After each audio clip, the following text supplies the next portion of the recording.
happening, guys? Gemma here and back again for another video, and today I'm going to be talking to you guys about this. My PlayStation 4 collection, which to my surprise is one of the most heavily requested updates that I get of all the games in this games room. This puppy right here, the PS4 shelf, and there's some down here which I'm going to show you everything. This gets requested the most. Now, if you've tuned into my streams, you will already know there are some staple titles in here, as I've done like hundreds of streams now on YouTube right here. So some of this for you may be familiar. But what I want to know from you guys is there anything pinnacle that I'm missing? Is there anything that I should potentially get rid of?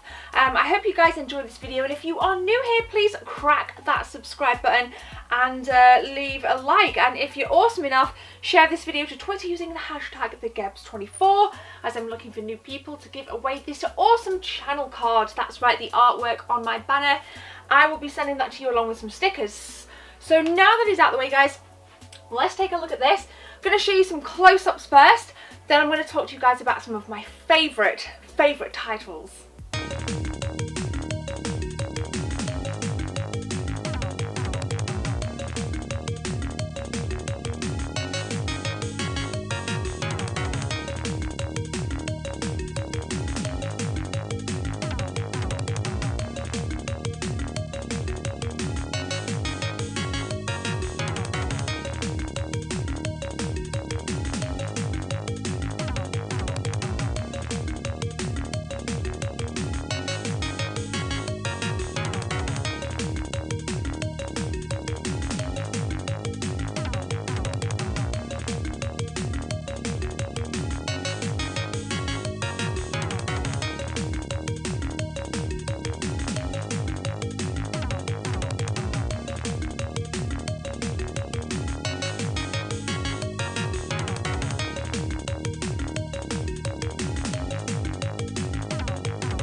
It goes without saying then, being as it's here, I need to move it out of the way anyway. Red Dead Redemption 2, it's been a staple game for me, not just to play, but in terms of like the build up as well.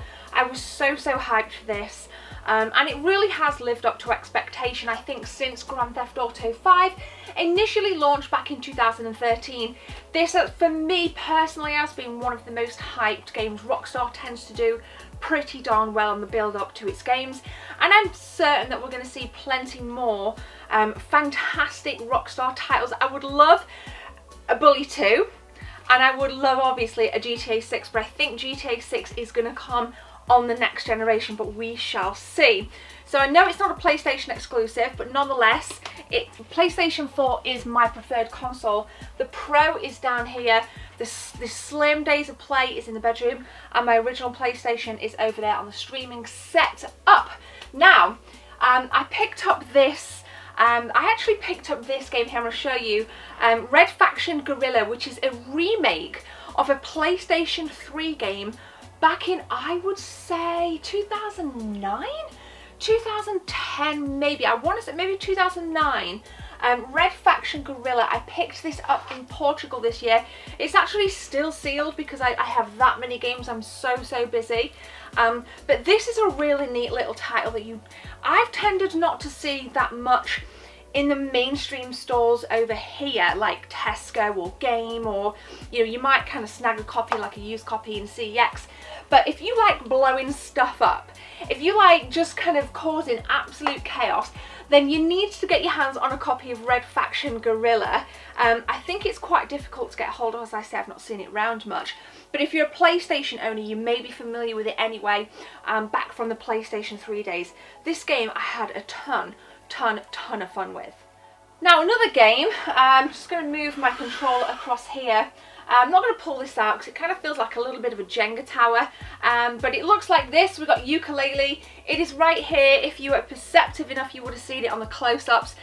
Made by a lot of the creators from the Banjo-Kazooie era of the Nintendo 64, and it really does ooze that charm as well. It really, really does ooze the charm in the bright popping colour palette, the eccentricity of the characters, and I say characters as it was in Banjo-Kazooie. You know, you had Banjo and then Kazooie, and you work together.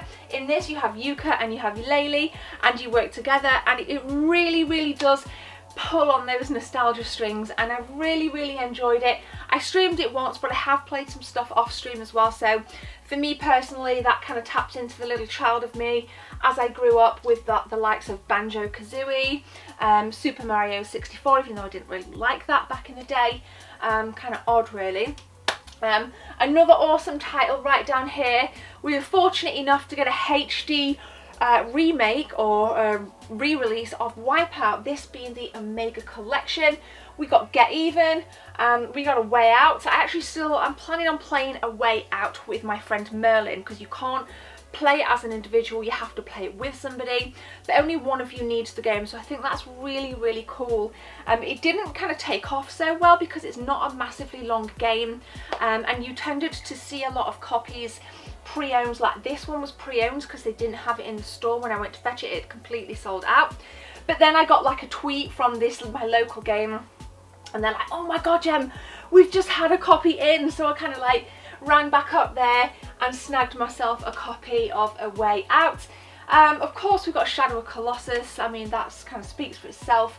And then coming over here, we've got Assassin's Creed Origins. Thief I really like. Thief, it got slammed. It got slammed quite a bit, actually. I don't remember why a lot of people don't like it, because I don't actually think I paid much attention to the nuts and bolts of the negativity. But for me personally, I freaking loved it. And I'll just tell you a little story. My original PS4, the one that I got back on launch day, actually broke about 11 months in, and I didn't save all my data to the cloud, so I took it back, like my save data, so I took it back to Game Anyway. They exchanged it, but because I didn't chuck all my save data on the cloud, I lost 11 months worth of games, and it was so close to beating Thief. And I've kind of like picked it up, but not to the extent than what I picked it up back then, like got into it. But if you're a fan of Thief, please let me know in the comment section below. I love talking to people about that game, and I want to read some comments about Thief in the comment section. Continuing then, I mean, obviously some of these you can get on the Xbox. They're not all PlayStation exclusives. Obviously we've got the Far Cry 5 up there, which you've seen, Assassin's Creed Syndicate, which is Jess's, we're at Secret Manor. Now this kind of blew my mind. When this was re-released on the PlayStation, there were people out there that said they'd never played the original, so for them it was a kind of brand new experience. It was a brand new experience. For me, I did play the original, but not until I was older. I never played it as a kid. I played it when I was older, before it ever came out on PS4, and I really enjoyed it. And again, unfortunately, a lot of people gave it a lot of flack, and I just like say, you know, it's buggy, the sound's crap, da da da. I mean, you can't please everyone, can you? Let's face it, guys, you can't please everyone. But I enjoyed Secret Manor. Did you guys enjoy Secret Manor, or are you yet to get it on the PS4? So over here then, if I just move Black Ops 4, we'll put that down. Got some special editions. We got the No Man's Sky Murdered Sole Suspect, which I really enjoyed.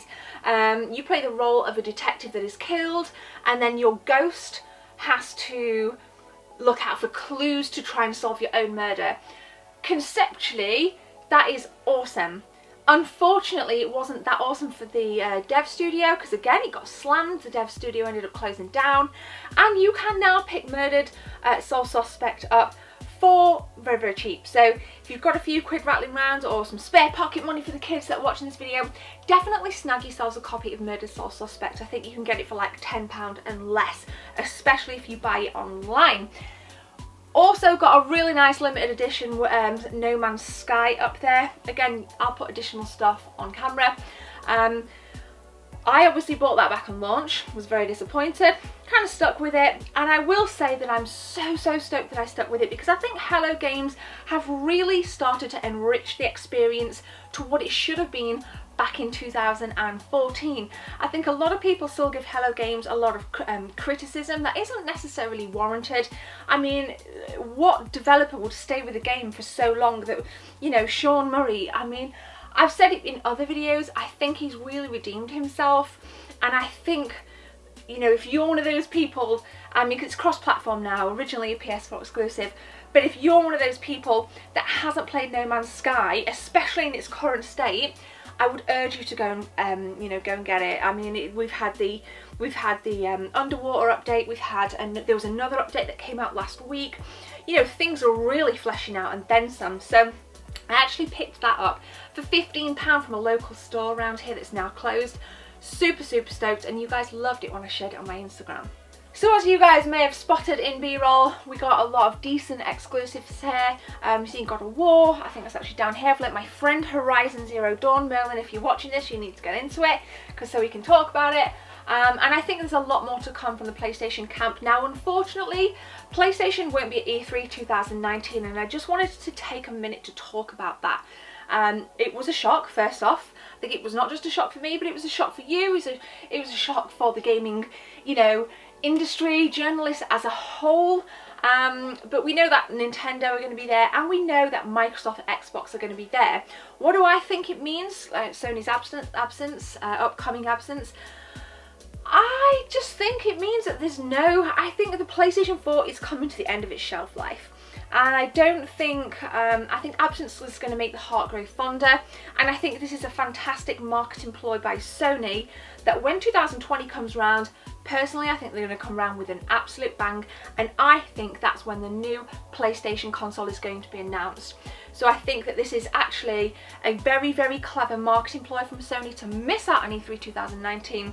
All of the strong titles like The Last of Us 2, we know there's awesome stuff coming, we know there's going to be additional C for the already fantastic PlayStation 4 library. I don't really think there's much else to regurgitate. It's been a phenomenal run for the PlayStation 4, and I freaking love it. It's my favourite console, and let me know what your favourite console is of all time. There's no hate, it's not about being a fangirl here. I love my Xbox One S, which is down here. I just feel that the PlayStation has better exclusives. So there we go, guys. Thank you very much. I hope this has satisfied your craving to check out my updated PlayStation 4 collection. If you've made it this far in the video, then I want you to let me know if you watched the video all the way through, and tell me what video brought you to my channel. Smash a comment below and let me know when, where and how you found out about my channel. But for now, I'm going to leave you guys to it. I will be back on Wednesday with yet more content, so stay tuned, gamers. I will see you soon. My name is Gemma. Take care. See ya. Bye. Au revoir. Auf Wiedersehen.